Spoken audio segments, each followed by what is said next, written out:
हाँ, तो ये 2021 का क्वेश्चन पेपर डिस्कशन करेंगे। इसमें क्या क्वेश्चन आया था फटाफट उस पर एक ग्लैंस मार लेंगे, नज़र मारेंगे। प्रश्न पत्र एक GS1 और एक सी सेट का है, उसका भी हम देख लेंगे क्या क्वेश्चन आया था, कैसे आता है क्वेश्चन।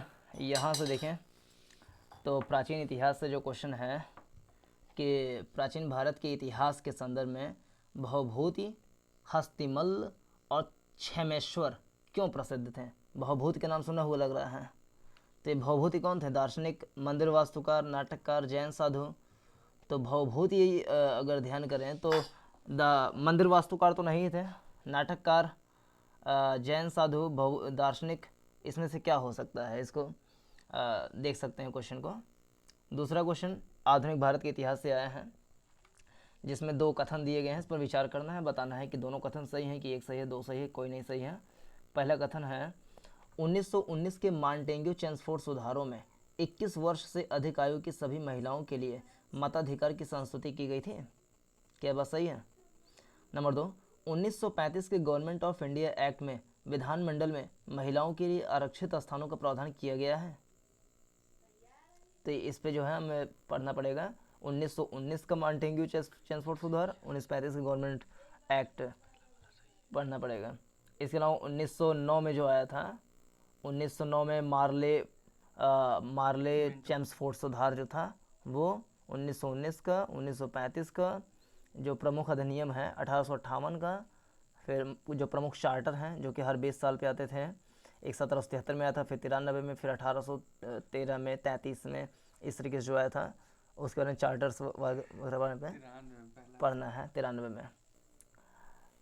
तो तीसरा प्रश्न जो है वो भी आधुनिक भारत के इतिहास से है, 8 अगस्त 1942, जो कि भारत छोड़ो आंदोलन से संबंधित है।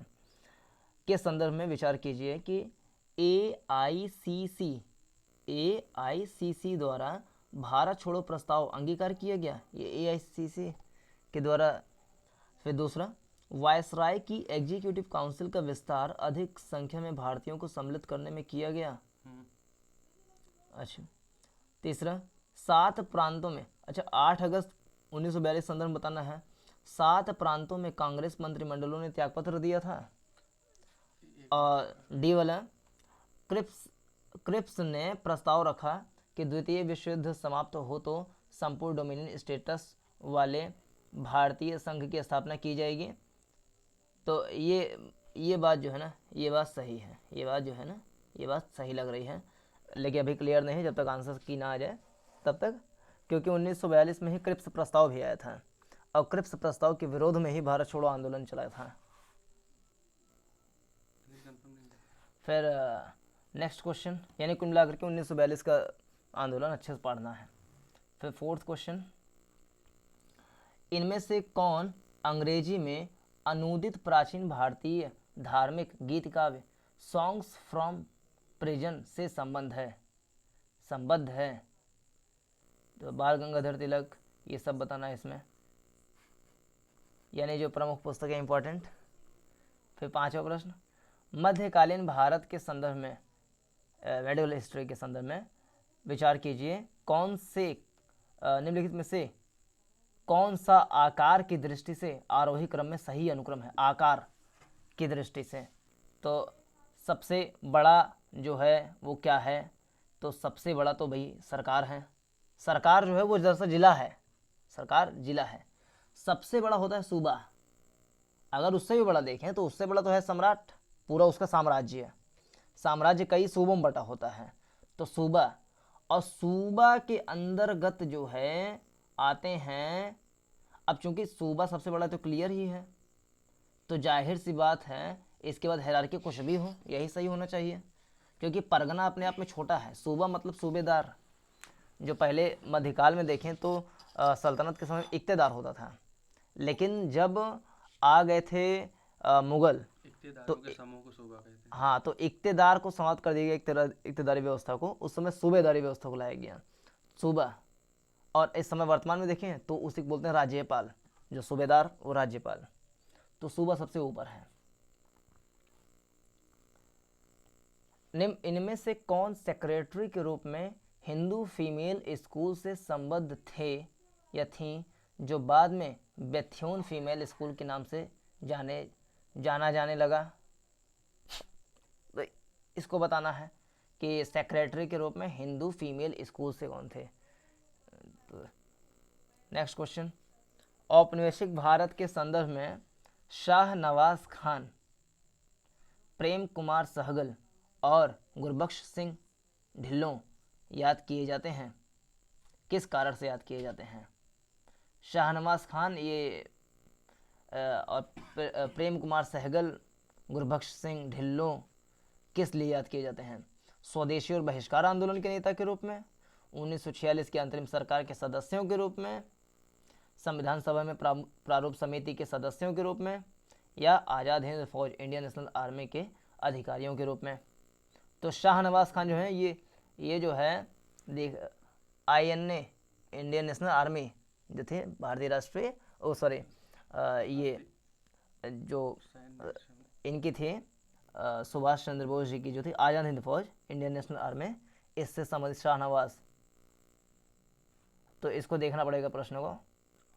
नेक्स्ट क्वेश्चन देखें तो अगला, भारतीय इतिहास के संदर्भ में निम्नलिखित कथनों में से कौन सा ये से सही है या है।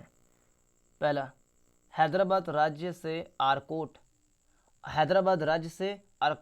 आरकोट की निज़ामत का उदय हुआ, तो ये तो बात सही लग रही है। दूसरा, विजयनगर साम्राज्य से मैसूर राज्य का उदय हुआ, ये भी बात सही है। तीसरा, रोहेलखंड राज्य का गठन अहमद शाह दुर्रानी द्वारा अधिकृत राज्य क्षेत्र से हुआ, तो इसका क्लियर नहीं है, लेकिन ये दो तो सही लग रहा है। तो पहला दूसरा विकल्प में कोई है ऐसा, तो पहला दूसरा करके है तो, और कोई ऐसा विकल्प नहीं है जिसमें कि पहला ना हो, क्योंकि पहला तो है ही, यानी कि ये तो होगा ही। फिर नेक्स्ट क्वेश्चन देखें, 8वें के बाद 9वां, निम्नलिखित कथनों में से कौन सा सही है, एक ही सही है। पहला, अजंता गुफाएं वाघोरा नदी की घाटी में स्थित हैं, तो ये तो अहमदनगर महाराष्ट्र में है अजंता गुफाएं, जो कि यूनेस्को की वर्ल्ड हेरिटेज साइट में भारत का सबसे पहला सूचीबद्ध किया गया था। दूसरा, सांची स्तूप चंबल नदी की घाटी में स्थित है, तो सांची स्तूप जो है, सांची स्तूप वो तो मध्य प्रदेश में है, बीचों बीच कर्क रेखा उससे होकर के जाती है। वहाँ से चंबल नदी जो है वो बहती है, मालवा के पठार से निकलती है चंबल नदी, जो कि मध्य प्रदेश से होते हुए यूपी में जा कर के यमुना से मिल जाती है। तो मुझे ऐसा नहीं लगता कि चंबल नदी से होते हुए सांची स्तूप, क्योंकि सांची स्तूप बीच में है, लगभग बीच में है मध्य प्रदेश में। सी, पांडु लेढ़ा गुफा देव मंदिर नर्मदा नदी की घाटी में स्थित, तो इसको देखना है। अमरावती स्तूप, ये भी मध्य प्रदेश में शायद देखना, गोदावरी नदी की घाटी में स्थित है अमरावती, तो गोदावरी नदी जो है वो तो महाराष्ट्र में ही बहती है, महाराष्ट्र में, फिर आगे आंध्र प्रदेश में बहती है। तो इसमें बताना है कौन सा इसमें से सही है। तो कुल मिलाकर के इस प्रश्न से ये जानकारी मिलती है कि जो प्रमुख अजंता गुफा, सांची स्तूप और जो बहुत इंपॉर्टेंट मंदिर और ये सब स्तूप वगैरह जो हैं वो किस नदी किनारे अवस्थित हैं, ये भी हमें पढ़ना चाहिए कला और संस्कृति के अध्ययन के समय। महत्वपूर्ण मंदिर किस सिटी में है और किस नदी किनारे है, लोकेशन क्या है अच्छे तरीके से। फिर निम्नलिखित कथनों पर विचार कीजिए। यूनिसेफ द्वारा 21 फरवरी को अंतर्राष्ट्रीय मातृभाषा दिवस घोषित किया गया, तो 21 फरवरी को अंतर्राष्ट्रीय मातृभाषा दिवस घोषित किया गया है, ये बताना है। फिर सेकंड, पाकिस्तान की संविधान सभा में यह मांग रखी गई कि राष्ट्रभाषाओं में बांग्ला को भी सम्मिलित किया जाए, तो जो है इसको बताना है कि रखी गई थी कि नहीं रखी गई थी। करंट अफेयर से रिलेटेड है, लेकिन ये तो स्टैटिक पार्ट है, पता होना चाहिए। 11वां क्वेश्चन, मुरैना जो कि मध्य प्रदेश में मुरैना के समीप स्थित 64 योगिनी मंदिर वही मंदिर है जिसके डिज़ाइन के आधार पे अपना भारतीय संसद का भी निर्माण हुआ है। तो वही मुरैना के समीप स्थित 64 योगिनी मंदिर के संदर्भ में निम्नलिखित कथनों पर विचार करना है। पहला, यह कक्षप घात राजवंश के शासनकाल में निर्मित एक वृत्ताकार मंदिर। तो वृत्ताकार मंदिर तो है, ये तो क्लियर, वृत्ताकार मंदिर है, वैसे हमारा संसद भी है। सेकंड, यह भारत में निर्मित एकमात्र वृत्ताकार मंदिर है। तो एकमात्र वृत्ताकार मंदिर है तो इसमें थोड़ा संशय हो सकता है। तीसरा, इसका उद्देश्य इस क्षेत्र में वैष्णव पूजा पद्धति को प्रोत्साहन देना था। तो ये भी कुछ कुछ ठीक ठाक लग रहा है। चौथा, इसके डिजाइन से यह लोकप्रिय धारणा बनी कि यह भारतीय संसद भवन के लिए प्रेरणा स्रोत रहा था। तो ये तो बिल्कुल सही बात लग रही है। तो चौथा अगर मुझे लगाना होता तो लगाते, लेकिन सही आंसर क्या है वो क्लियर नहीं है, देखना पड़ेगा आंसर की में लास्ट में एकदम दिखा देंगे उसको भी। तो इसमें सही अच्छा विकल्प ये भी है, कोट टाइप का है, तो चौथा तो सही ही लग रहा है। और वृत्ताकार मंदिर है तो पहला भी सही ही लग रहा है, लेकिन कच्छप राजवंश से बनाए थे ये क्लियर नहीं है, लेकिन वृत्ताकार तो है। तो पहला और चौथा तो ठीक है। और एकमात्र वृत्ताकार तो इस पर संशय हो सकता है, तो पहला और चौथा करके हम देखें अगर कोई विकल्प हो तो है सी वाला, तो शायद ये हो सकता है।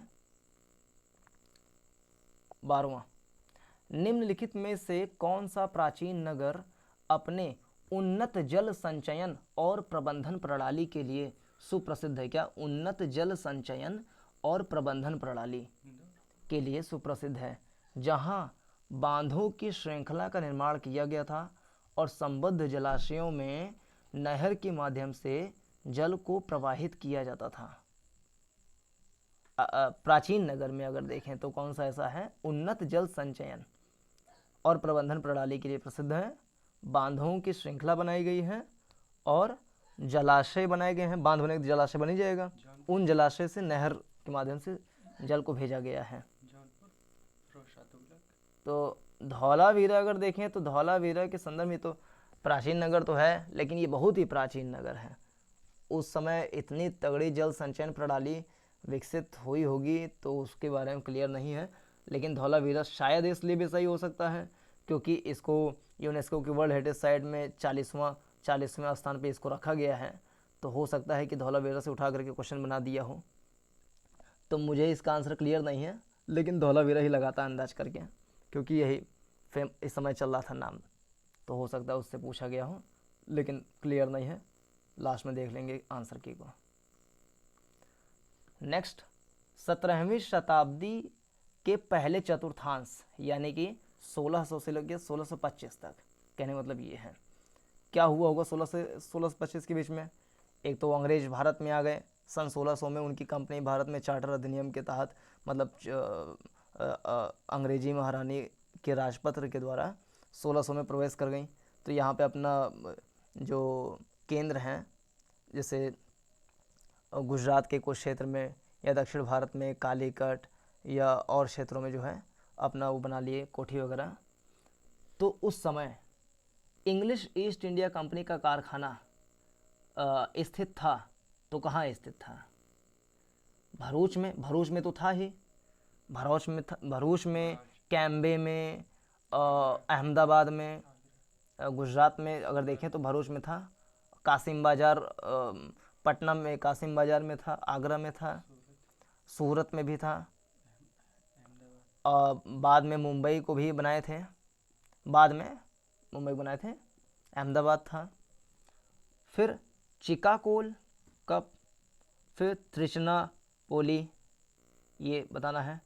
तो एक तो लग रहा है भरूच, लेकिन शुरुआत में तुरंत गुजरात नहीं पहुंच गए होंगे, दक्षिण भारत में रहे होंगे शुरुआत में, क्योंकि पहला चतुर्थांश की बात कर रहा है, तो दक्षिण भारत में ही कोई एक हो सकता है। तो ज़्यादा अच्छा यही लग रहा है। पहला तीसरा देखो, कोट दिया गया है। कोट में देखें तो पहला केवल, अब पहला के साथ दूसरा है,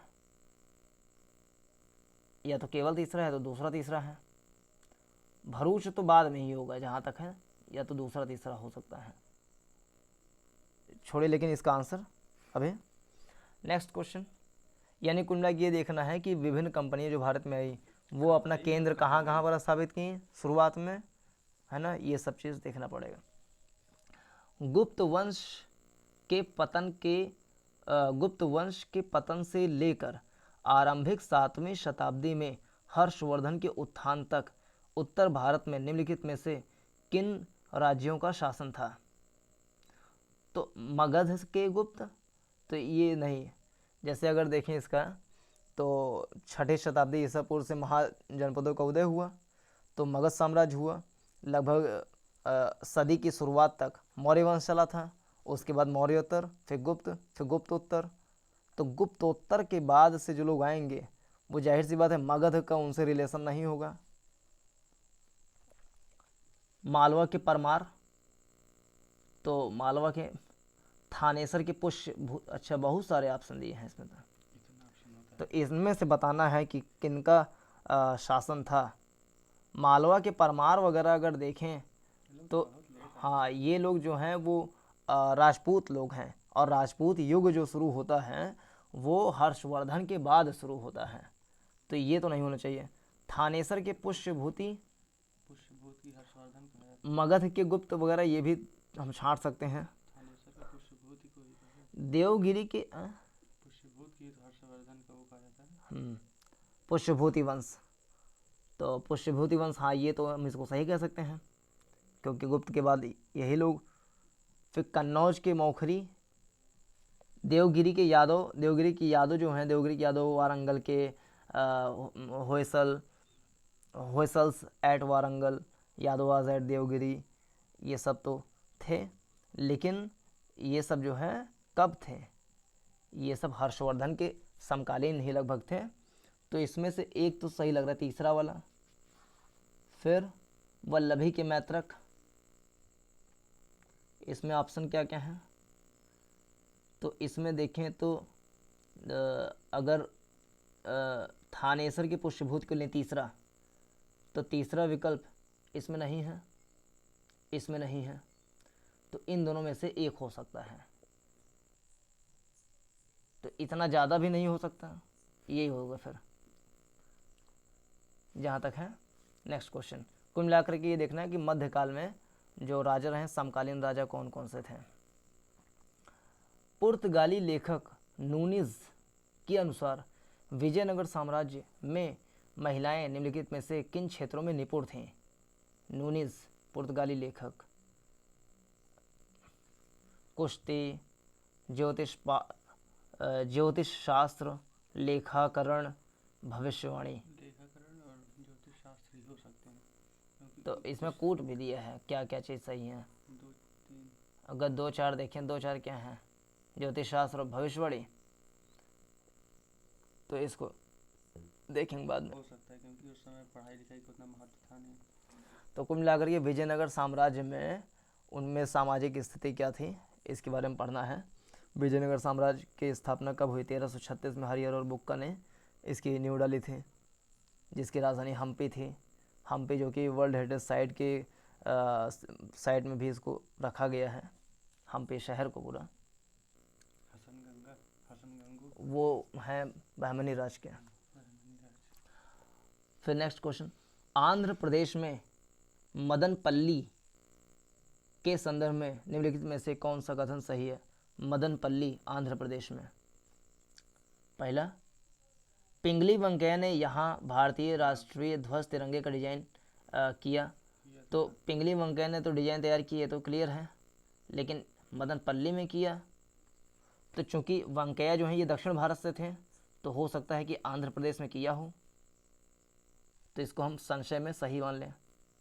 दूसरा, पट्टाभी सीतारामैया ने यहाँ से आंध्र क्षेत्र में भारत छोड़ो आंदोलन का नेतृत्व किया, तो ये भी बात। फिर नेक्स्ट, रविन्द्रनाथ टैगोर ने यहाँ राष्ट्रगान का बांग्ला से अंग्रेजी में अनुवाद किया। नेक्स्ट, मैडम ब्लावत्स्की तथा कर्नल आलकॉट ने सबसे पहले यहाँ थियोसॉफिकल सोसाइटी का मुख्यालय स्थापित किया। तो सारे ही पता नहीं कौन सही लग रहे हैं। इसका सही आंसर जो भी हो, कुल मिलाकर के हमें ये जानना है कि आंध्र प्रदेश का मदनपल्ली इलाका बहुत फेमस है, इसकी ऐतिहासिकता के बारे में अच्छे से अध्ययन करना है। आंध्र प्रदेश में मदनपल्ली।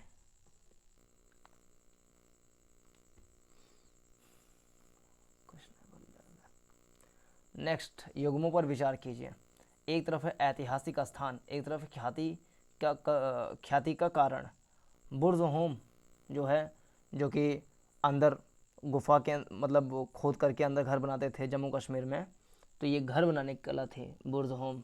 शैलकृत देव मंदिर नहीं, टेराकोटा कला, ताम्र कलाकृतियाँ।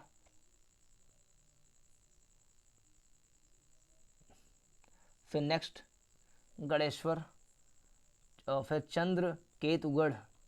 बुर्ज होम जो है ये जम्मू कश्मीर में सिंधु घाटी सभ्यता में घर बनाने की कला थी। ज़मीन के अंदर जो है खोद करके गुफा टाइप के से घर बनाते थे, ताकि मतलब जानवरों सुरक्षा इत्यादि, मतलब ऐसे करके कुछ पर्पज की वजह से एक विशेष प्रकार के घर बनाते थे जम्मू कश्मीर में। तो मंदिर तो नहीं ही था, ताम्र कलाकृति ये तो नहीं थी, टेराकोटा कला होता है जो मिट्टी से बर्तन बनाते हैं वो कला। गणेश्वर जो है यानी कि ईश्वर, गण ईश्वर, तो ये हो सकता है कि ईश्वर बना रहे हैं। तो इसमें क्या करना है, युग्मों पर विचार करना है कि सामने सामने सही है कि नहीं सही है। तो बुर्ज होम, शैलकृत देव मंदिर, चंद्र केतुगढ़, टेराकोटा कला, गणेश्वर, ताम्र कलाकृतियाँ, तो ये सब पढ़ना पड़ेगा। नेक्स्ट, निम्नलिखित कथनों पर विचार कीजिए।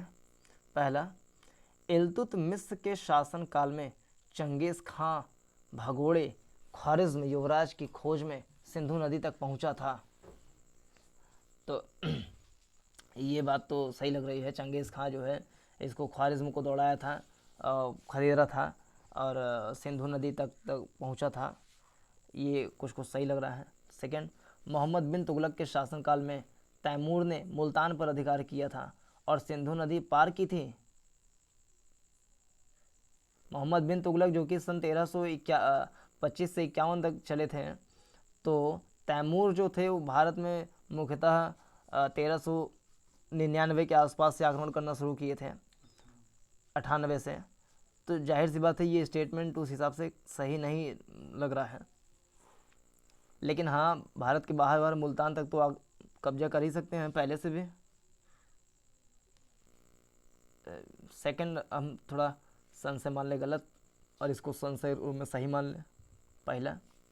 तीसरा, विजयनगर साम्राज्य के देव राय द्वितीय कृष्णदेव राय के शासनकाल में वास्को द गामा केरल के तट पर पहुंचा था।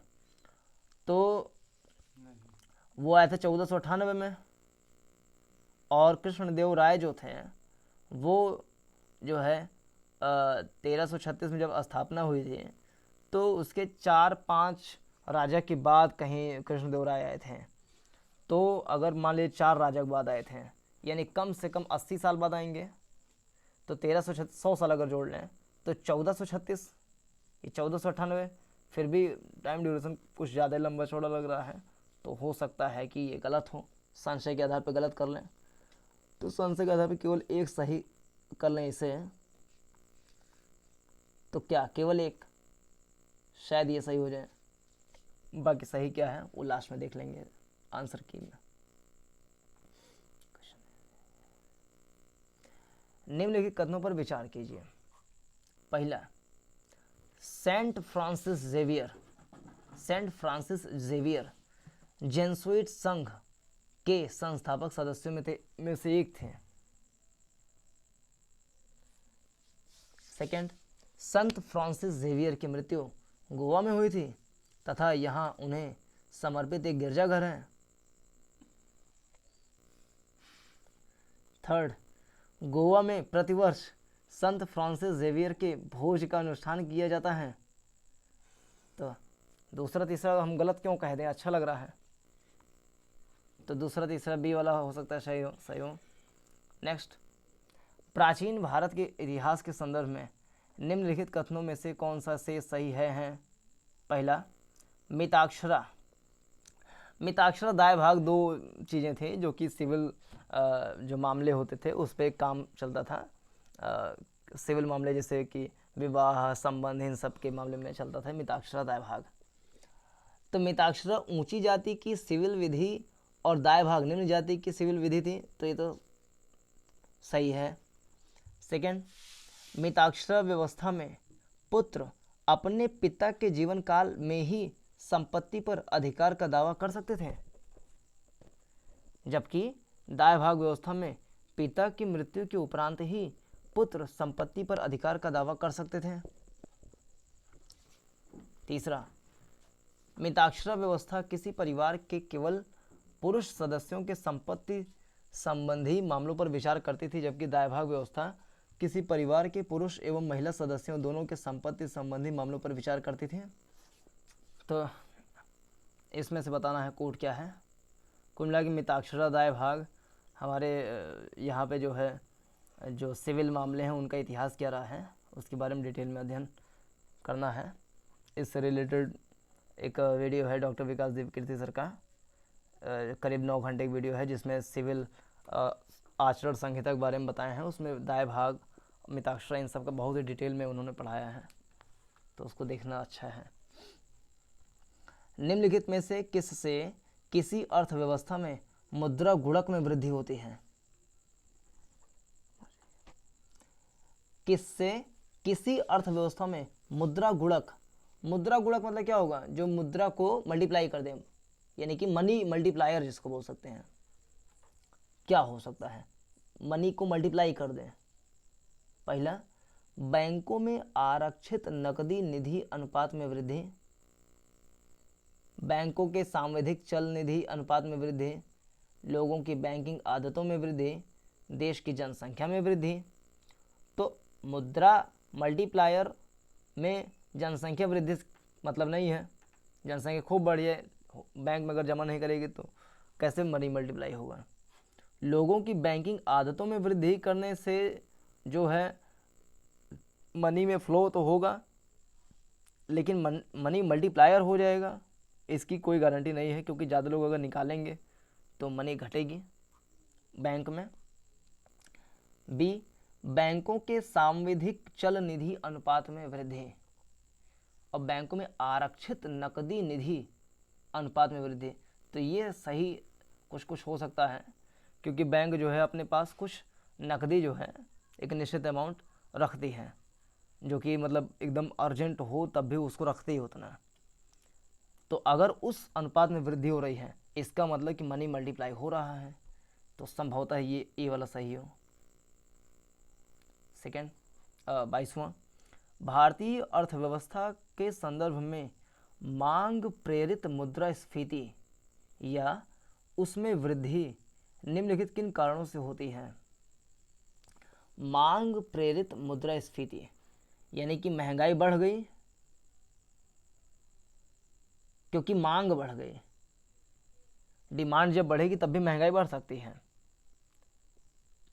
डिमांड बढ़ने से ही महंगाई बढ़। हाँ, तो मांग जब बढ़ गई तो महंगाई बढ़ गई। तो किन कारण से हो सकती है? विस्तारकारी नीतियां, राजकोषीय प्रोत्साहन, भारतीय अर्थव्यवस्था के संदर्भ में मांग प्रेरित मुद्रास्फीति या उसमें वृद्धि किन कारणों से होगी? राजकोषीय प्रोत्साहन, फिर मुद्रास्फीति सूचकांक मजदूरी सूचकांकन, फिर उच्च क्रय शक्ति। ये सही लग रहा है, उच्च क्रय शक्ति।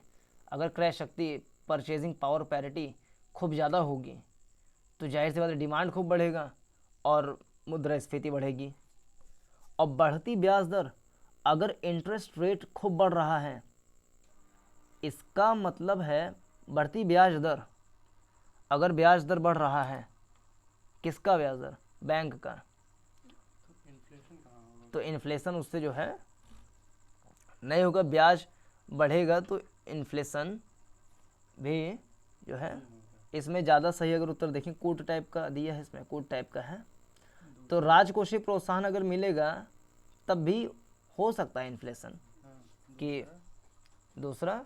और विस्तारकारी नीतियां जो है ये भी हो सकती हैं, कुछ ऐसी नीतियां हैं जिससे विस्तारकारी नीतियां हैं मतलब कई क्षेत्रों में काम किया जा रहा है। जैसे आत्मनिर्भर भारत अभियान के तहत 20 लाख करोड़ रुपए दिया गया, तो विस्तारकारी नीति के रूप में देखें इसको अगर, तो पहला, दूसरा और हम चौथा को अगर देखें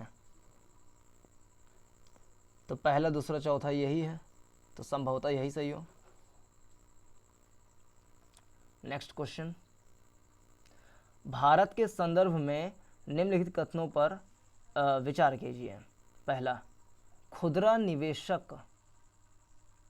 निवेशक डीमैट खातों के माध्यम से प्राथमिक बाजार में राजकोष बिल, ट्रेजरी बिल और भारत सरकार के ऋण बॉन्ड में निवेश कर सकते हैं। सेकेंड, बातचीत से तय लेन देन प्रणाली, ऑर्डर मिलान, negotiation, dealing system, order matching भारतीय रिजर्व बैंक का सरकारी प्रतिभूति व्यापारिक मंच है। तो ये इसको देख सकते हैं प्रश्न को। अच्छा ये सही है। पहला। अच्छा, 24वां, वाटर क्रेडिट के संदर्भ में निम्नलिखित कथनों पर विचार कीजिए। वाटर क्रेडिट, पहला, यह जल एवं स्वच्छता क्षेत्र में कार्य के लिए सूक्ष्म वित्त साधनों को लागू करता है। Micro finance tools, water credit. तो क्रेडिट मतलब होता है कि जैसे आपके अकाउंट में कुछ क्रेडिट है, मतलब अमाउंट रखा हुआ है। अब अगर अनुमान हम लगाएं वाटर क्रेडिट से, तो हो सकता है कि स्वच्छता और जल में जो है सूक्ष्म ऋण व्यवस्था करने का एक साधन हो ये वाटर क्रेडिट। या अगर अनुमान लगाए वाटर क्रेडिट क्या हो सकता है, मछली पालन और उनके लिए जो प्रोत्साहित है। तो ये पहला जो है ठीक ठाक लग रहा है। यह एक वैश्विक पहल है। अच्छा, ये भी हो सकता है वाटर क्रेडिट, यह एक वैश्विक पहल है जिसे विश्व स्वास्थ्य संगठन और विश्व बैंक के तत्वावधान में प्रारंभ किया गया है। तीसरा, इसका उद्देश्य निर्धन व्यक्तियों की सहायता के बिना अपनी जल संबंधी आवश्यकताओं को पूरा करने के लिए समर्थ बनाना है। नेक्स्ट क्वेश्चन,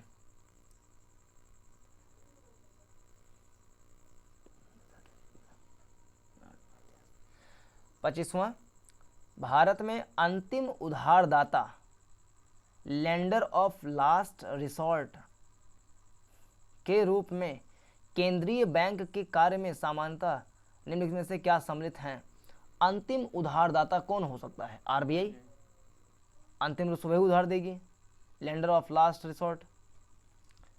तो केंद्रीय बैंक भी आरबीआई।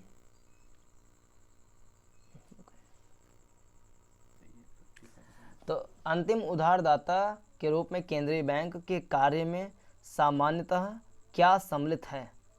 पहला, अन्य स्रोतों से ऋण प्राप्ति में विफल होने पर व्यापार एवं उद्योग निकायों को ऋण प्रदान करना। तो ये तो अन्य स्रोतों से ऋण प्राप्ति में विफल होने पर व्यापार एवं उद्योग निकायों को ऋण प्रदान करना। तो इसमें थोड़ा संशय हो सकता है कि व्यापार और उद्योग को भी ये ऋण प्रदान करती है कि बैंकों को ऋण प्रदान करती है। बैंक, आरबीआई बैंक को ऋण प्रदान करेगी और बैंक जो है उद्योग धंधों को ऋण प्रदान करेंगे, इंडस्ट्रियलिस्ट को। टाटा को एयरबेस का वो मिल गया है तो उनको बड़ी कंपनियों को प्रदान कर सकती है। तो ऐसे बोला है। दूसरा, अस्थायी संकट के समय बैंकों के लिए चल निधि उपलब्ध कराना। तो सही है, चल निधि, वो तो निधि उपलब्ध कराएगी ही, तो ठीक है, काम है आरबीआई का। तीसरा, बजटीय घाटों के वित्तीयन के लिए सरकारों को ऋण देना। तो ये तो बात सही है, ऋण तो देती है। अगर संकट है तो संकट के समय में भी निधि देगी। अस्थायी संकट है तो तीसरा तो सही ही लग रहा है, केवल 3। नेक्स्ट, निम्नलिखित में से किसके अंगीकरण को प्रोत्साहित करने के लिए R2 व्यवहार संहिता, R2 कोड ऑफ प्रैक्टिसेस साधन उपलब्ध कराती हैं? तो ये है, ये कुल मिला करके इसमें हमें क्या चीज़ पढ़ना है कि इलेक्ट्रॉनिकी पुनर्चक्रण उद्योग क्या है, रामसर कन्वेंशन पढ़ना है खूब बढ़िया से, जो अंतर्राष्ट्रीय आर्द्रभूमि के लिए है पारिस्थितिक प्रबंधन, R2 व्यवहार संहिता, और फिर निम्नीकृत भूमि पर कृषि फसलों खेती का संधारणीय व्यवहार। तो प्राकृतिक संसाधनों के दोहन में पर्यावरणीय प्रभाव आकलन, environmental impact assessment, EIA syllabus का हिस्सा है, इसको पढ़ना खूब गहराई से। नेक्स्ट क्वेश्चन, ताम्र प्रगलन संयंत्रों के बारे में चिंता का कारण क्या है?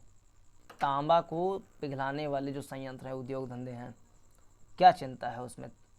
पहला, ये पर्यावरण में कार्बन मोनोऑक्साइड को घातक मात्राओं में निर्मुक्त कर सकते हैं, कार्बन मोनोऑक्साइड, तांबा। दूसरा, ताम्रमल यानी कॉपर स्लैग पर्यावरण में कुछ भारी धातुओं के निक्षालन यानी लीचिंग का कारण बन सकता है। तीसरा, वे सल्फर डाइऑक्साइड को एक प्रदूषक के रूप में निर्मुक्त कर सकते हैं। तो ये इसमें बताना है कुल मिला करके ताम्र प्रगलन संयंत्र के क्या नुकसान हो सकते हैं संभावित। नेक्स्ट क्वेश्चन, भट्टी तेल यानी कि फर्नेस ऑयल के संदर्भ में निम्नलिखित कथनों पर विचार कीजिए। भट्टी तेल, फर्नेस ऑयल, यह तेल परिष्करणीय रिफाइनरी का एक उत्पाद है। भट्टी तेल परिष्करणीय रिफाइनरी का एक उत्पाद है। कुछ उद्योग इसका उपयोग ऊर्जा उत्पादन के लिए करते हैं। तीसरा, इसके उपयोग से पर्यावरण में गंधक का उत्सर्जन होता है।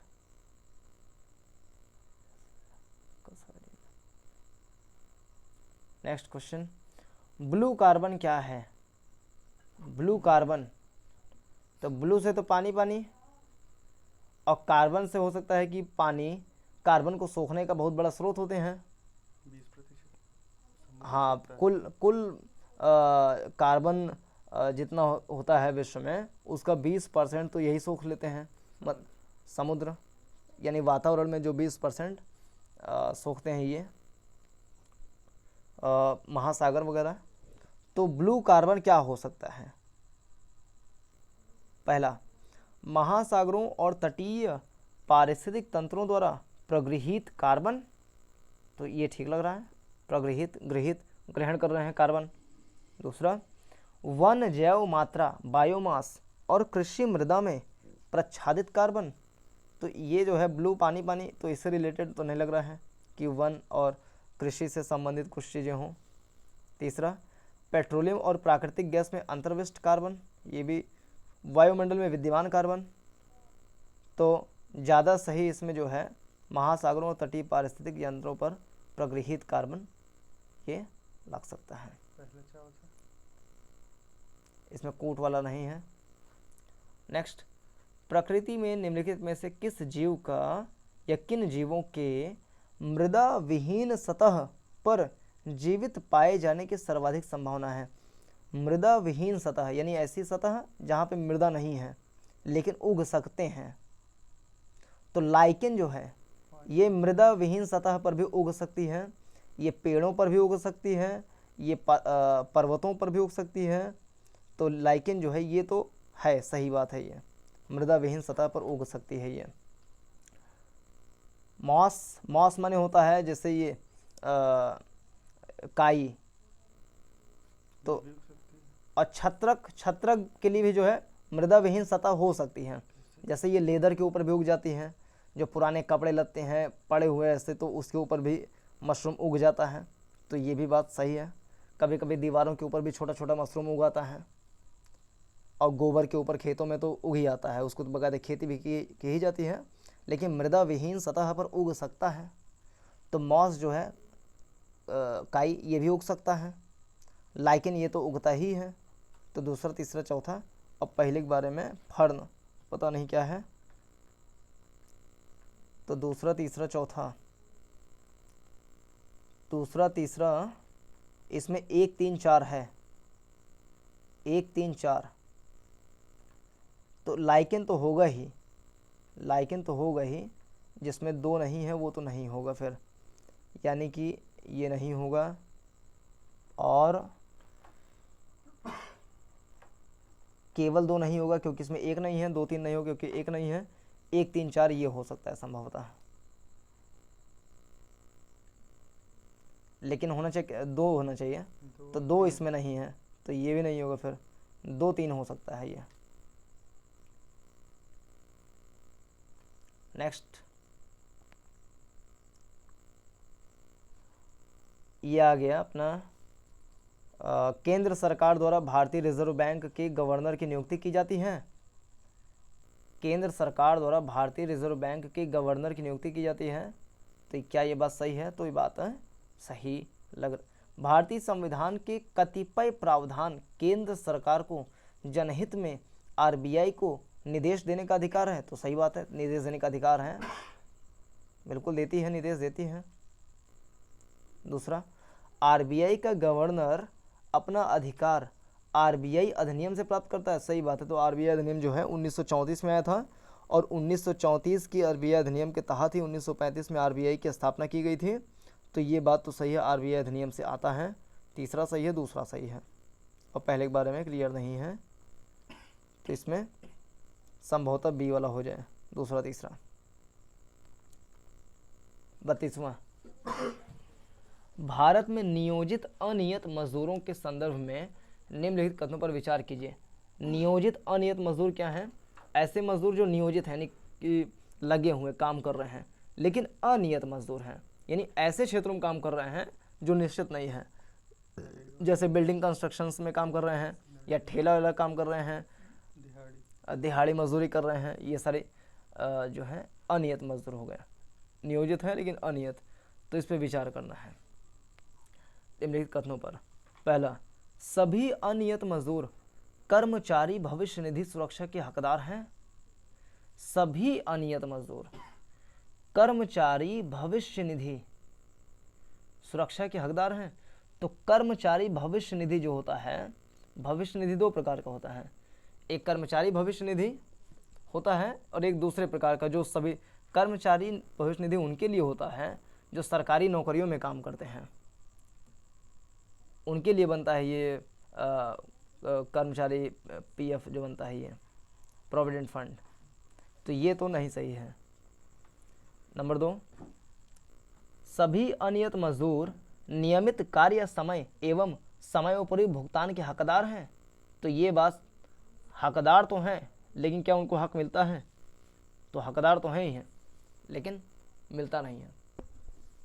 तीसरा, सरकार अधिसूचना के द्वारा यह विनिर्दिष्ट कर सकती है कि कोई प्रतिष्ठान या उद्योग केवल अपने बैंक खातों के माध्यम से मजदूरी का भुगतान करेगा। तो बिल्कुल अधिसूचना ऐसे जारी कर सकती है कि कोई प्रतिष्ठान या उद्योग केवल अपने बैंक खातों के माध्यम से मजदूरी का भुगतान करेगा, ताकि उसमें एक ट्रांसपेरेंसी आ सके कि मजदूरी सही मिल रही है कि नहीं। तो अगला क्वेश्चन,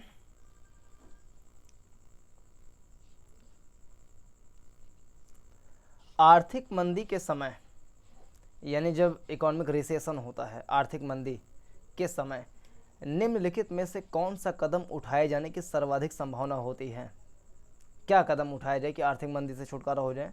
पहला, कर की दरों में कटौती के साथ साथ ब्याज दर में वृद्धि करना। देखिए, अगर ब्याज दर में वृद्धि कर दिए, अगर ब्याज दर में वृद्धि कर दिए, इसका मतलब ये है कि कोई एक्स नाम का बैंक, कोई एक्स नाम का इंडस्ट्रियलिस्ट जो है वो किसी बैंक से उधार लिया है, उस पर ब्याज दर बढ़ गई है, इसका मतलब वो और ज़्यादा कम कर देगा लेना बैंक से, क्योंकि ब्याज दर आपने बढ़ा दिया है। और जब ब्याज वो लेना बंद कर देगा और कम कर देगा, यानी कि वो इन्वेस्टमेंट कम करेगा। इन्वेस्टमेंट कम करेगा तो आर्थिक मंदी से उभार कैसे हो पाएगा? तो ये तरीका सही नहीं है।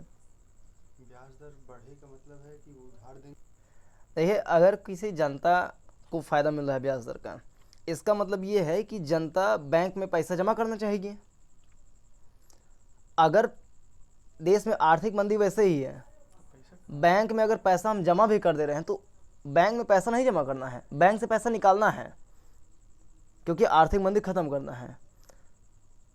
आर्थिक मंदी ऐसे ख़त्म नहीं होगा कि बैंक में जमा कर रहे हैं हमें ब्याज मिल जाएगा उससे, इससे तो और ज़्यादा स्थिति ख़राब होगी। हमें बैंक से पैसा निकाल करके इन्वेस्ट करना है, इंफ्रास्ट्रक्चर डेवलपमेंट करना है। तो इसके लिए ब्याज दर को कम करना पड़ेगा कि कोई उधार ले तो ब्याज कम लगेगा। और ब्याज दर अगर वृद्धि कर दिया गया है तो जाहिर सी बात है ये सही तरीका नहीं है। और कर की दरों में कटौती, कर की दर में अगर कटौती की जा रही है तो ये बात ठीक है, यानी कारपोरेट टैक्स जैसे लग रहा है कि एक्स उत्पादन कर रहा है 100 रुपये का, तो उस पर 8 रुपये मान ली लग रहा है कॉर्पोरेट टैक्स, 108 रुपये। अगर कर की दर में कटौती हो गई तो उसको 102 रुपये मान ली देना पड़ रहा है, तो वो और ज़्यादा ले करके और ज़्यादा इन्वेस्ट करेगा क्योंकि कॉर्पोरेट टैक्स कम देना पड़ रहा है।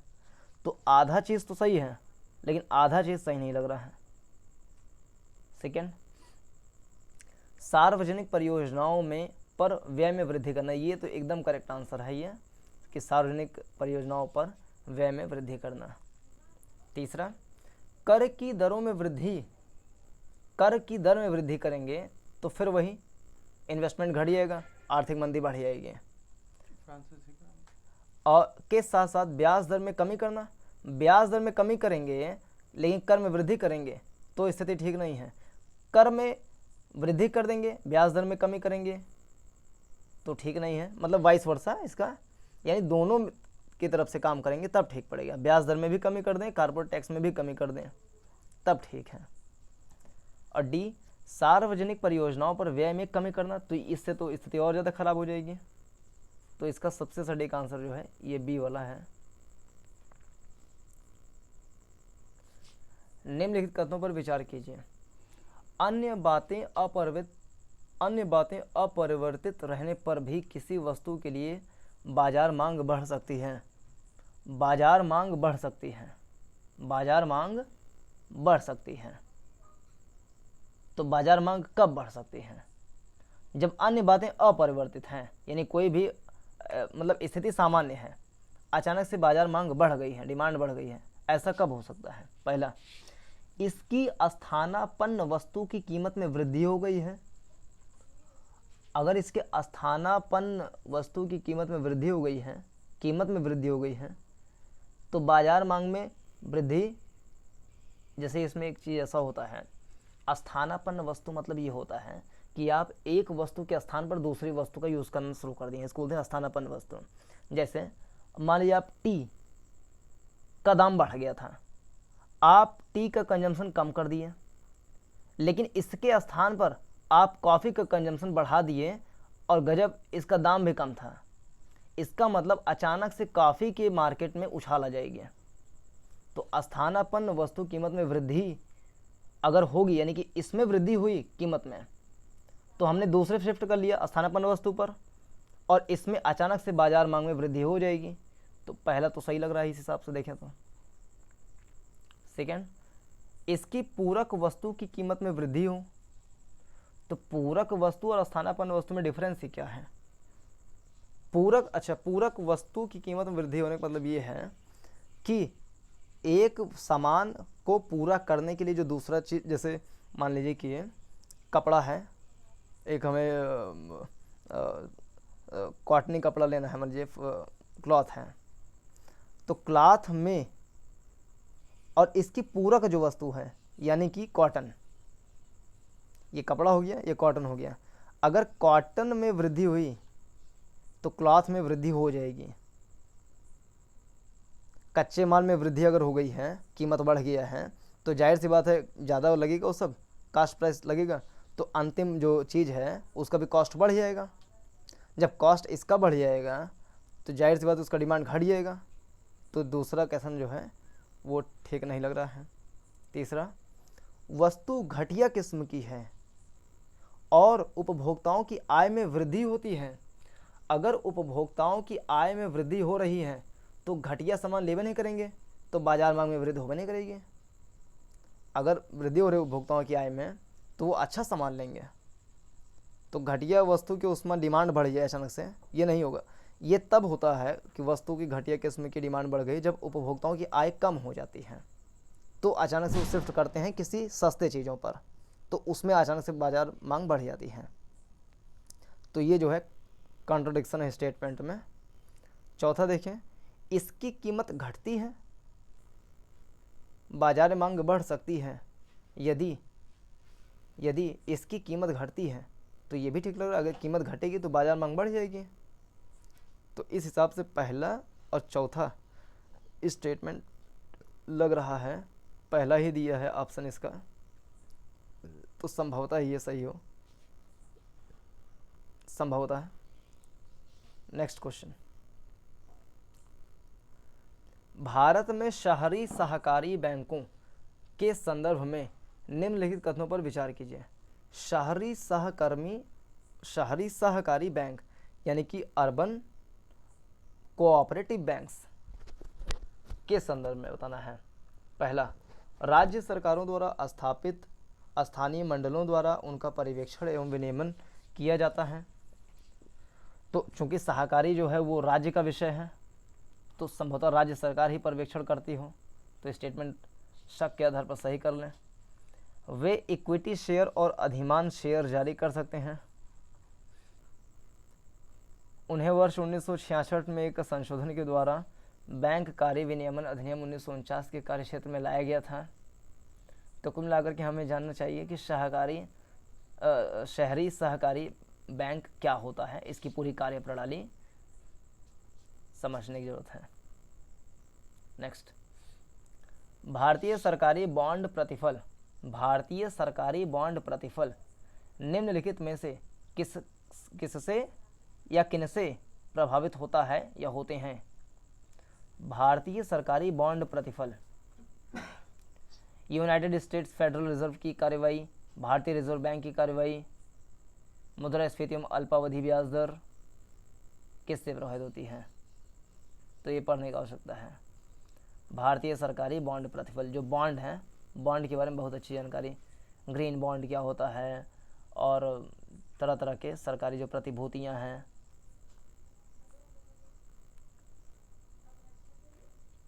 फिर नेक्स्ट क्वेश्चन, निम्नलिखित पर विचार कीजिए। विचार करने के बाद बताइए कि किन्हें विदेशी प्रत्यक्ष निवेश में सम्मिलित किया जा सकता है, यानी which things can be included in foreign direct investment. प्रत्यक्ष विदेशी निवेश में हम किसको ले सकते हैं? क्या विदेशी मुद्रा संपरिवर्तनीय बॉन्ड, विदेशी मुद्रा संपरिवर्तनीय बॉन्ड। नंबर 2, कुछ शर्तों के साथ विदेशी संस्थागत निवेश। तो संस्थागत निवेश अगर हो रहा है विदेशी, तो इसको एफडीआई में हम ले सकते हैं।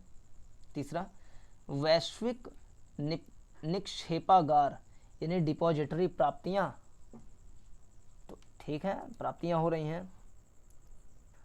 अनिवासी विदेशी जमा, अनिवासी विदेशी जमा यानी यहाँ का निवासी नहीं है, और विदेशी जमा। तो 2-3 तो सही लग रहा है, 2-3 है नहीं इसमें, तो 1-2-3 हो सकता है फिर संभवतः। निम्नलिखित कथनों पर विचार कीजिए। किसी मुद्रा के अवमूल्यन यानी डिवैल्यूएशन का प्रभाव यह है कि वह अनिवार्य रूप से, अगर मुद्रा का अवमूल्यन हुआ है, इसका मतलब यह हो गया मुद्रा सस्ती हो गई, यानी डिमांड उसकी बढ़ जाएगी। फिर तो अगर मुद्रा सस्ती हो गई है, उसकी डिमांड बढ़ गई है, इसका मतलब इन्वेस्टमेंट बढ़ जाएगा, उत्पादन बढ़ जाएगा, एक्सपोर्ट बढ़ जाएगा। तो मुद्रा के अवमूल्यन से ये हुआ, तो इसका प्रभाव क्या पड़ेगा? अनिवार्य रूप से क्या प्रभाव पड़ेगा? किसी मुद्रा के अवमूल्यन का प्रभाव यह है कि वह अनिवार्य रूप से विदेशी बाजारों में घरेलू निर्यातों की प्रतिस्पर्धात्मकता को बढ़ाएगा, प्रतिस्पर्धात्मकता को बढ़ा देगा, प्रतिस्पर्धात्मकता को घटा देगा, क्योंकि हमारा डिवैल्यूएशन पहले ही हो गया ना, हम खूब निर्यात करेंगे।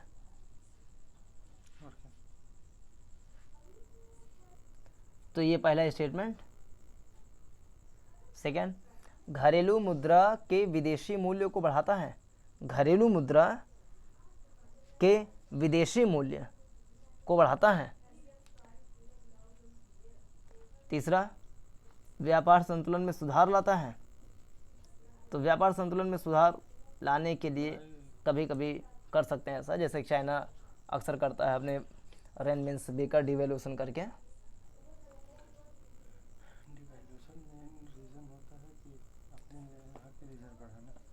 तो अगला क्वेश्चन, भारत में काले धन ब्लैक मनी के सृजन के निम्नलिखित प्रभावों में से कौन सा भारत सरकार की चिंता का प्रमुख कारण है? क्या कारण, क्या चिंता हो सकती है काले धन का जो सृजन हो रहा है भारत में? भारत सरकार की क्या प्रमुख चिंता है इसके लिए? पहला, अस्थावर संपदा के क्रय और विलासिता युक्त आवास में निवेश के लिए संसाधनों का अपयोजन। क्या ये उनकी चिंता है? ये चिंता उतनी प्रमुख नहीं है, नहीं हो सकती। मतलब अनुत्पादक गतिविधियों में निवेश और जवाहरात, गहने, सोना इत्यादि का क्रय। क्या इससे दिक्कत है? इससे भी उतनी नहीं होनी चाहिए। तीसरा, राजनीतिक दलों को बड़े चंदे एवं क्षेत्रवाद का विकास। इससे क्या मतलब हो सकता है? कर अपवंचन के कारण राजकोष में राजस्व की हानि। तो ये ज़्यादा प्रमुख कारण हो सकता है कि चूंकि काला धन जितना ज़्यादा बढ़ेगा उतना ज़्यादा वो राजकोष में उसका राजस्व नहीं आ पाएगा, उस पर टैक्स लगेगा नहीं, क्योंकि काला धन छुपा हुआ धन है वो। तो ये प्रमुख उसका रीजन हो सकता है। वो ऐश करें, अयासी करें, घर बनाएं, बड़ा बड़ा बंगला बनाएं, चाहे जो करें, चंदा दें, बांटें, क्षेत्रवाद करें, कुछ भी करें, गलत करेंगे सज़ा मिलेगी, लेकिन मेन जो चिंता हो सकती है वो ये हो सकती है।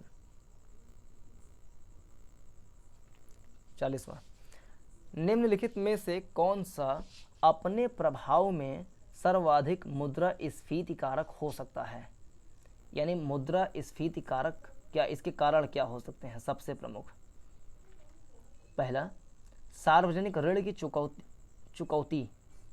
मुद्रास्फीति मतलब इन्फ्लेशन, महंगाई बढ़ना। तो मुद्रा इन्फ्लेशन बढ़ेगा क्यों? क्या इसलिए कि सार्वजनिक ऋण की चुकौती कौन सा अपने प्रभाव में सर्वाधिक मुद्रास्फीति कारक हो सकता है? सार्वजनिक ऋण की चुकौती, जो सार्वजनिक ऋण है उसमें चुकौती, जो ऋण दिया जा रहा है बैंक के द्वारा, अगर उसको चुका दिया जा रहा है तो मुद्रास्फीति नहीं बढ़ेगी। मुद्रास्फीति नहीं बढ़ेगी भाई। जब एनपीए होता है, नॉन प्रॉफिटेबल एसेट जब बनता है तो इन्फ्लेशन बढ़ता है। यहाँ पर तो गजब सब लौटा दे रहे हैं, सार्वजनिक ऋण की चुकौती हो जा रही है, चुकौती हो जा रही है, तो इससे दिक्कत नहीं होगी। दूसरा, बजट घाटे के वित्तीयन के लिए जनता से उधार लेना। तो इससे उतना प्रभाव क्या पड़ेगा? बजट घाटे के वित्तीयन के लिए बैंकरों से उधार लेना, उससे क्या प्रभाव पड़ेगा? बचत घाटे के वित्तीयन के लिए नई मुद्रा का सृजन। अगर नई मुद्रा का सृजन करेंगे तो जाहिर सी बात है इन्फ्लेशन बढ़ेगा, क्योंकि मार्केट में जितना ज़्यादा पैसा उड़ेगा उतना ज़्यादा इन्फ्लेशन बढ़ेगा। एग्जाम्पल इसका वेनेजुएला है। अपने यहाँ 2000 और 500 का नोट जब नया आया था तो कितना बढ़ा? अगला क्वेश्चन, निम्नलिखित में से किसका उपयोग प्राकृतिक मच्छर प्रतिकर्षी तैयार करने में किया जाता है? प्राकृतिक मच्छर प्रतिकर्षी यानी आकर्षी नहीं, प्रतिकर्षी। प्राकृतिक मच्छर को हटाने के लिए किसका उपयोग किया जा सकता है? कांग्रेस घास, एलिफेंट घास, लेमन घास या फिर नट घास। कांग्रेस बीजेपी घास भी होती होगी। एलिफेंट घास, लेमन घास, ऐसा घास जिसमें कुछ साइट्रिक टाइप का चीज़ मिला हो, खट्टापन हो, ऐसा लेमन घास से कुछ आभास हो रहा है। तब तो इससे आभास होगा कि उसमें राहुल गांधी ना मिले हों। देखो 2-3 चीज़ से हो सकता है, जो हम लोग नॉर्मल सुनते हैं, अंडे वाला एक होता है वो है नहीं। तो ये बड़ा इंटरेस्टिंग क्वेश्चन है। तो इस टाइप का, जीवों के निम्नलिखित प्रकारों पर विचार कीजिए। ये बहुत सारे जीव हैं, कॉपीपोड, साइनोबैक्टीरिया, डायटम, फोरामिनिफेरा, इस पर विचार कीजिए। साइनोबैक्टीरिया एक बैक्टीरिया है, जीवाणु है, जिससे कुछ रोग होते हैं। और डायटम जो है वो भी इसी से संबंधित है, सूक्ष्म जीव से संबंधित।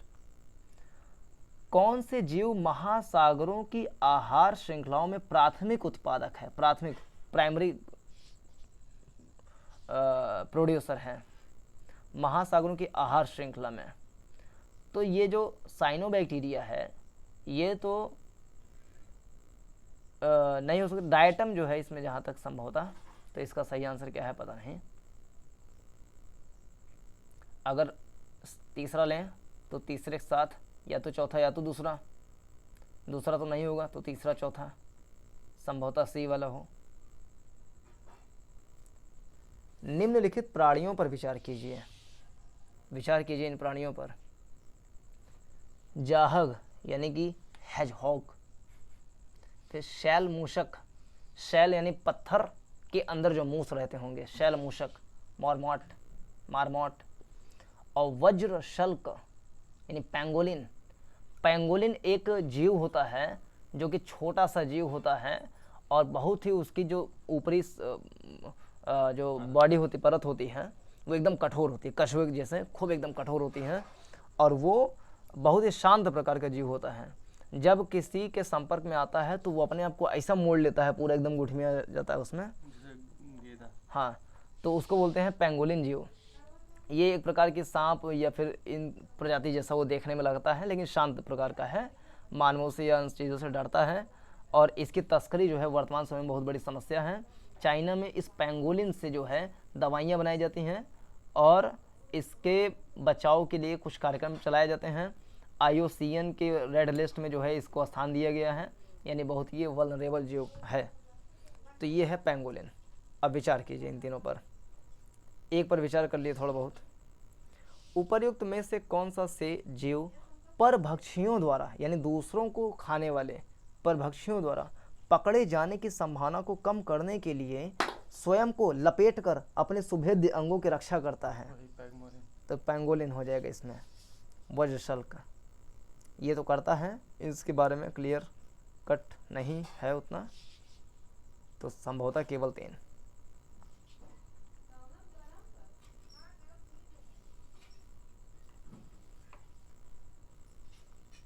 अगला, वनों पर न्यूयॉर्क घोषणा, वनों पर न्यूयॉर्क घोषणा, न्यूयॉर्क डिक्लेरेशन ऑन फॉरेस्ट के संदर्भ में निम्नलिखित में से कौन से कथन सही हैं? वनों पर न्यूयॉर्क घोषणा पर बताना है। 2014 में संयुक्त राष्ट्र जलवायु शिखर सम्मेलन में पहली बार इसका समर्थन किया गया था। इसमें वन के ह्रास को रोकने के लिए एक वैश्विक समय रेखा का समर्थन किया गया था।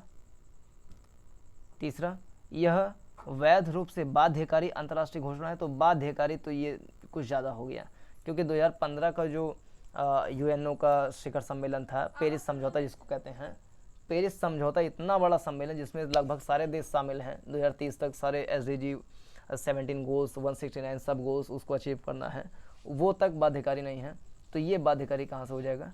तो ये थोड़ा सा कुछ ज़्यादा हो गया है। चौथा, यह सरकारों, बड़ी कंपनियों और देशीय समुदायों द्वारा समर्थित है। तो ठीक है, समर्थित हो सकती है।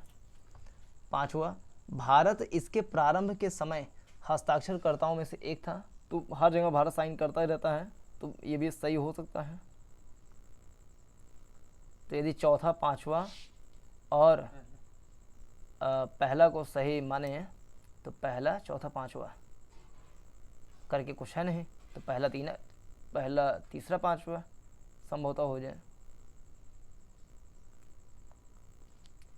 अगला, तंत्रिका अपह्रास, तंत्रिका अपह्रास यानी कि न्यूरोडीजेनरेटिव समस्याओं के लिए उत्तरदायी माने जाने वाले मैग्नेटाइट कण पर्यावरणीय प्रदूषकों के रूप में निम्नलिखित में से किनसे उत्पन्न होते हैं?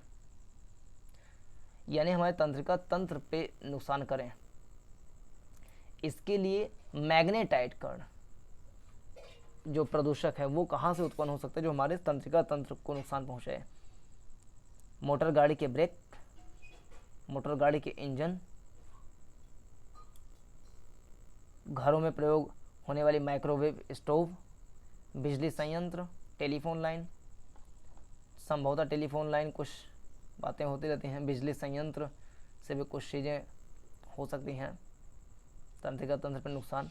मोटर गाड़ी के इंजन से भी हो सकता है कुछ जहरीली गैसें वगैरह निकले तो तंत्रिका तंत्र पर नुकसान हो। मोटर गाड़ी के ब्रेक से क्या मतलब हो सकता है? ब्रेक से तंत्रिका तंत्र का क्या संबंध हो सकता है? तो अगर दूसरा घरों में प्रयोग होने वाली माइक्रोवेव स्टोव, तो खाना पका रहे माइक्रोवेव वेव पे, तो तंत्रिका तंत्र से इसका क्या हो सकता है? दूसरा चौथा पांचवा अगर करें तो दूसरा चौथा पांचवा दिया ही नहीं है, चौथा पांचवा तीसरा चौथा पांचवा हो सकता है संभवतः।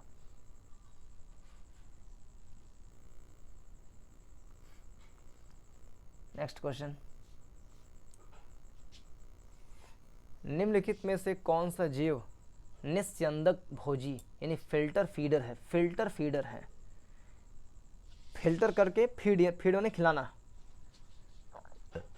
Filter feeder. जैसे कि अगर एग्जांपल में लें, जैसे ये है मैंग्रोव वन है, तो मैंग्रोव वन भी फिल्टर है, फिल्टर की तरह काम करते हैं, क्योंकि जो भी अवसाद वगैरह नदियों के आते हैं तो मैंग्रोव वन उसको छान लेते हैं, छान करके तब बढ़िया पानी जो है समुद्र में भेजते हैं। अगर बढ़िया पानी समुद्र में जाता है तब ठीक है, अगर मैंग्रोव वन नहीं होंगे तो सारे तलछट वगैरह सब जितने भी गंदगी हैं, प्रदूषकता, तो समुद्र में सीधा मिलेंगे, और आसपास में यदि प्रवाल भित्ति हैं, प्रवाल द्वीप हैं, तो उस पर नुकसान पहुंचेगा। तो फिल्टर का काम करते हैं मैंग्रोव वन। लेकिन फिल्टर फीडर यानी फिल्टर करके खिलाना, ये क्या हो सकता है? और कौन सा जीव है ये जो निस्यंदक भोजी है, फिल्टर फीडर है? अशल्क मीन यानी कैटफिश, ऑक्टोपस, ऑयस्टर, सीप, हवासिल, पेलिकन। फिल्टर फीडर सीप भी पता नहीं। नेक्स्ट क्वेश्चन, निम्नलिखित जैव भू रासायनिक चक्रों में से किसमें, जैव भू रासायनिक चक्र में से किसमें, जैव भू रासायनिक चक्र, ये इंपॉर्टेंट एक टॉपिक, किसमें चट्टानों का अपक्षय चक्र में प्रवेश करने वाले पोषक तत्व के निर्मुक्त होने का मुख्य स्रोत है? निम्नलिखित जैव भू रासायनिक चक्रों में से किसमें चट्टानों का अपक्षय चक्र में प्रवेश करने वाले पोषक तत्व के निर्मुक्त होने का मुख्य स्रोत है? कार्बन चक्र, नाइट्रोजन चक्र, फास्फोरस चक्र, सल्फर चक्र। तो कुल मिलाकर के सारे जो चक्र हैं, साइकिल्स हैं, इनके बारे में अध्ययन करना है खूब अच्छे से। कार्बन चक्र, नाइट्रोजन चक्र, फास्फोरस चक्र, सल्फर चक्र, खूब बढ़िया से इसको अध्ययन करना है। नेक्स्ट, निम्नलिखित में से कौन से जीव अपरदाहारी यानी कि डेट्राइटिवोर हैं? डेट्राइटिवोर हैं, अपरदाहारी हैं, कौन सा? डेट्राइटिवोर, केंचुआ, अपरदाहारी, इसका शब्द क्या निकल सकता है? अपरदन मतलब छटन, अपरद धन आहारी, आहार करने वाले, आहारी, केचुआ, जेलीफिश, सहस्पादी, मिलीपाड, केचुआ हो सकता है, समुद्री घोड़ा, sea horse, cast yucca, would लाइस। ये सब क्वेश्चन है। बिल्कुल सही है। 1949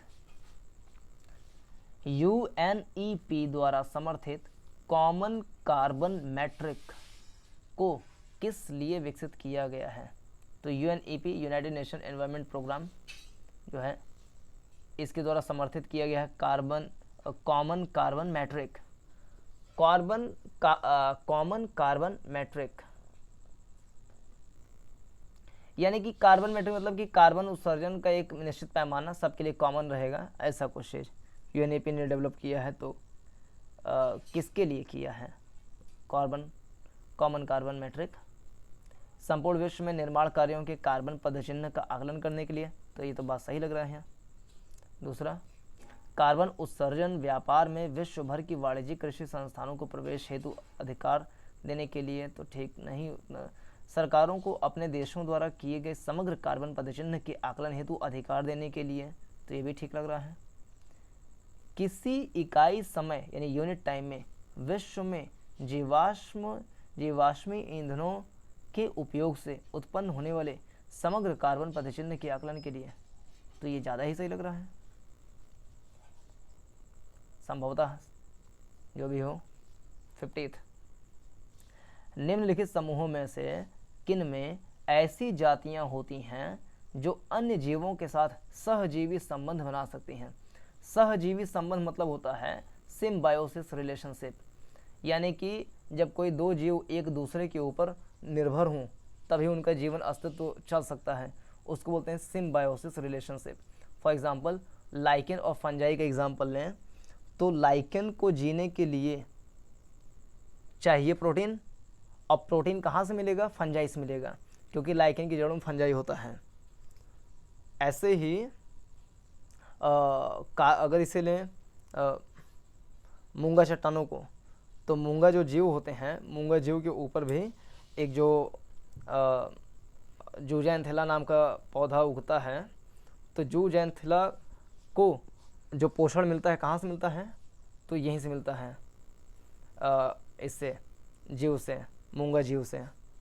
तो मूंगा जीव में जो होता है वो कैल्शियम कार्बोनेट की एक परत होती है, CaCO3 के कैल्शियम कार्बोनेट, और इसमें फंजाई चीज़ तो मान लीजिए कि नहीं पाई जाएगी संभवतः, लेकिन इसमें जो है जूजैंथिला को जीवित रहने के लिए, जूजैंथिला एल्गेई को इसके ऊपर निर्भर होना पड़ता है। लाइकेन को जीवित रहने के लिए फंजाई पर होना पड़ता है। तो कौन सा ऐसा हो सकता है इसमें, तो इसमें कवक तो सही है, ये सिम्बायोसिस के लिए ज़रूरी होता है कवक। प्रोटोजोआ, प्रोटोजोआ का यूज हो सकता है क्या सहजीवी संबंध के लिए, क्योंकि प्रोटोजोआ में कुछ कीटाणु हो सकते हैं, जैसे प्रोटोजोआ के कारण से दाद होता है और दाद में कुछ कीटाणु हो सकते हैं।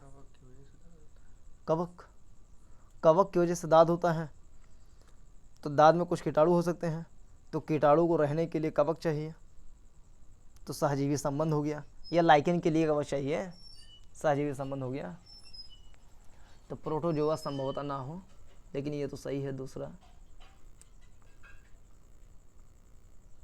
ये नहीं होगा बिल्कुल भी। और केवल 2 दिया नहीं है, तो 1 2 2 3 या 1 2 3 में से कुछ होगा।